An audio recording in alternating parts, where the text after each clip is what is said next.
मेरे मोहतरम भाइयों, जिसको भी यूरिक एसिड का मसला है, दवाइयों के चक्कर में नहीं पड़ना। 100 ग्राम कलवंजी लो, 100 ग्राम मेथी दाना लो, दोनों को मिक्स कर लो। 5 ग्लास पानी लो, उसमें 3 चम्मच कलवंजी मेथी दाना डालो, 3 चम्मच उसमें लेमन डालो और 3 चम्मच उसमें गुड़ मिलाओ। अच्छी तरह उसको पका लो। उसके बाद उसको मिट्टी के जग में डाल दो। उसमें 5-7 पत्ते सब्ज धनिए के, 5-7 पत्ते पुदीने के डाल दो और 1 इंच का टुकड़ा अदरक का डाल दो। 1.25 गिलास सुबह, 1.25 दोपहर, 1.25 शाम, खाने से आधा घंटा पहले इसमें 1 चम्मच एप्पल साइडर विनेगर, सेब का सिरका ये मिलाओ। 1 चाय का चम्मच सुबह भी, दोपहर भी, शाम भी।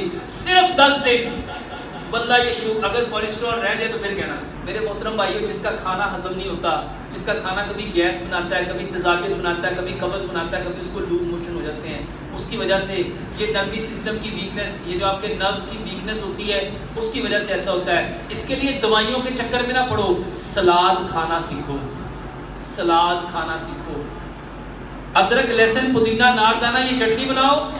हस्बे ज़ायका सब्ज मिर्च और काली मिर्च मिलाओ। 10 से 12 किस्म की सब्जियां। मेरे मोहतरम भाइयों, पाव सलाद सुबह, पाव सलाद दोपहर, 2 चम्मच चटनी के ये लो और दूध के अंदर हल्दी, दालचीनी, सौंफ मिला के ये रात को ये पियो। अस्सलाम वालेकुम।